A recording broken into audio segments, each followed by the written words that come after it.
चलते चलते न जाने कितनी नदियाँ कितने पहाड़ एथास ने पार कर ली। यहाँ तक का सफर तो उसका आराम से तय हो गया, पर आगे का मार्ग काफी कठिन था। पोयास देश का कोसों लंबा चौड़ा रेगिस्तान उसके सामने मुंह फैलाए खड़ा था। डर करके पीछे हटने में से एथास नहीं था। वह एक वीर शिकारी था। चलते चलते उसने रेगिस्तान का भी काफी रास्ता तय कर लिया, पर अभी भी उसे इस रेगिस्तान का आखिरी छोर कहीं दिखाई नहीं दे रहा था। कई दिनों तक लगातार चलते चलते थकावट और प्यास से वो बेहाल हो रहा था। पानी की एक बूंद भी उसके पास नहीं बची थी। सिर पर सूर्य की गर्मी, पैरों तले तपती गर्म रेत से चलते हुए उसके पांवों में छाले पड़ चुके थे। कई बार उसे लगता कि रेगिस्तान के अंत नजदीक है, पर पास आने पर हर बार वो उसका भ्रम निकलता। कुछ ही दूर चलने के बाद उसे कुछ दूरी पर खजूरों के वृक्ष दिखाई दिए। कहीं फिर से उसकी आंखों का भ्रम तो नहीं है। वहीं खड़े अपनी आंखें मलकर उसने देखा, पर अब उसे काफी साफ साफ वो वृक्ष के झुंड दिखाई दे रहे थे। अपने कदमों की गति को तेज करते हुए एथास वहां तक पहुंच गया। रेगिस्तान के बीच मरु उद्यान पाया जाना उसके लिए किसी चमत्कार से कम नहीं था। खजूर के पेड़ों के पास एक कुआं था, साथ ही एक टूटी फूटी सी झोपड़ी थी। उसकी छत खजूर के वृक्षों की पत्तियों से बनी हुई थी। झोपड़ी के अंदर जाकर उसने देखा, वहां एक एक चारपाई बिछी हुई थी। झोपड़ी और चारपाई इस जगह पर, इसका अर्थ है यहाँ कोई ना कोई अवश्य रहता होगा। झोपड़ी के चारों तरफ चक्कर लगाने के बाद भी उसे वहां कोई नजर नहीं आया।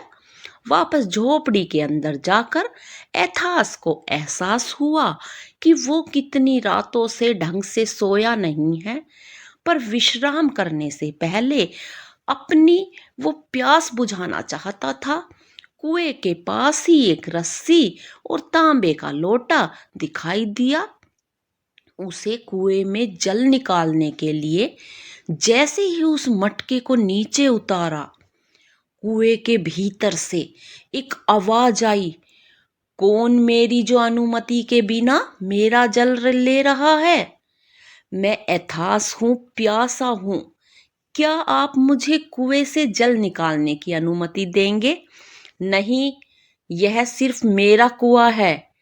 चले जाओ यहां से और मेरी नींद में विघ्न मत डालो। तुम कौन हो और कुएं में क्या कर रहे हो? निडरता से एथास कुएं के अंदर झांकते हुए बोला, मेरा नाम संबर है और मैं उस रेगिस्तान का मालिक हूं। पर तुम कुएं के अंदर क्या कर रहे हो? मेरा महल कुएं के भीतर है। मेरी नींद में विघ्न मत डालो। अगर मैं बाहर आ गया तो तुम जीवित नहीं बचोगे। अब एथास के सामने दो ही रास्ते थे। उसने सोच लिया था, मरना तो निश्चित ही है। या तो मैं रेगिस्तान में प्यास से तड़पते हुए अपने प्राण त्याग दूं, या फिर संबर की अनुमति के बिना उसके कुएं से जल निकालकर अपनी प्यास बुझा लूं।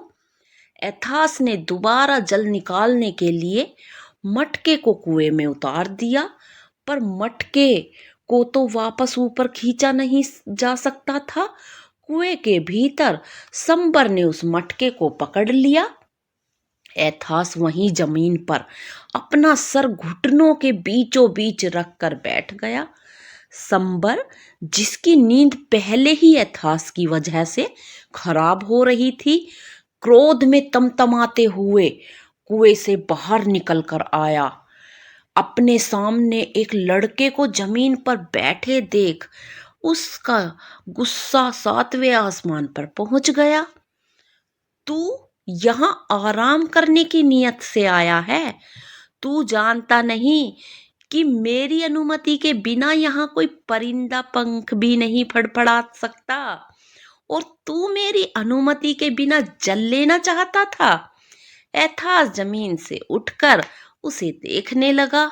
उसे उम्मीद नहीं थी कि कुएं के अंदर से कौन बाहर निकल कर आ सकता है।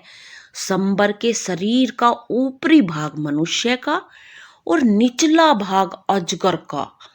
एथास उसे देखकर थर थर कांपने लगा। उसके सामने ये क्या है?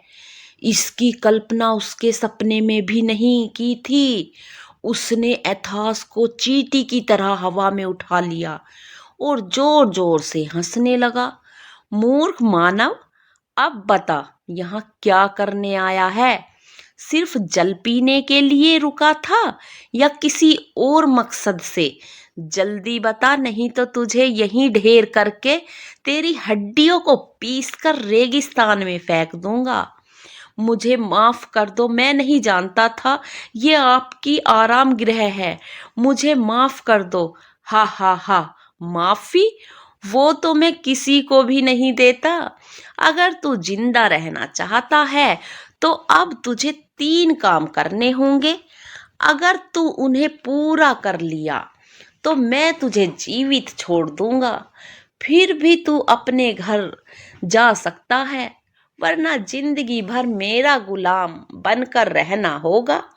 ऐथा सोच रहा था, इधर मौत उधर खाई, किस तरह जाऊं? मरना तो निश्चित है, पर मरने से पहले मरना उसे स्वीकार नहीं था। इसी सोच से उसने संबर से कहा, अगर मैं तुम्हारे 3 काम पूरे कर दूंगा तो क्या तुम मुझे आजाद कर दोगे? हाँ, पर कार्य पूरे होने के बाद। ठीक है, तो तुम मुझे पहला कार्य बताओ। एथास ने हिम्मत दिखाते हुए संबर से पूछा, ये सामने तुम्हारे क्या नजर आ रहा है? चारों तरफ तो रेगिस्तान ही रेगिस्तान है। ये तो कोई अंधा भी बता सकता है, इसमें क्या बड़ी बात है? हा हा हा हा, इस मैदान में मुझे तरबूजों की खेती करके दिखाओ।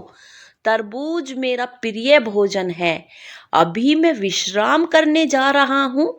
कल सुबह तक यहाँ चारों तरफ तरबूज ही तरबूज दिखाई देने चाहिए। और हाँ, भागने की सोचना भी मत। इस रेगिस्तान को आज तक कोई जीवित नहीं लांघ सका। एथास समझ गया था कि वो किसी भयंकर मुसीबत में फंस गया है। हाथ जोड़कर घुटने जमीन पर टिकाकर संबर से रहम की भीख मांगने लगा। हे कुएं में रहने वाले संबर, मैं एक छोटा सा बहेलिया हूँ।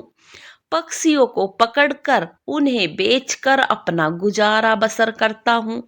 खेती कैसे करते हैं मैं नहीं जानता।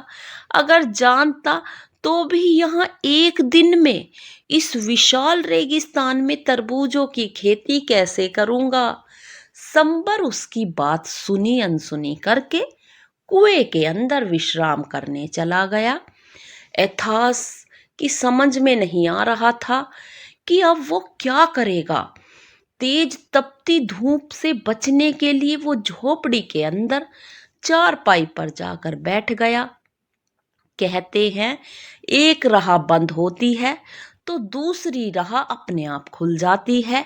एथास के साथ भी कुछ ऐसा ही हुआ।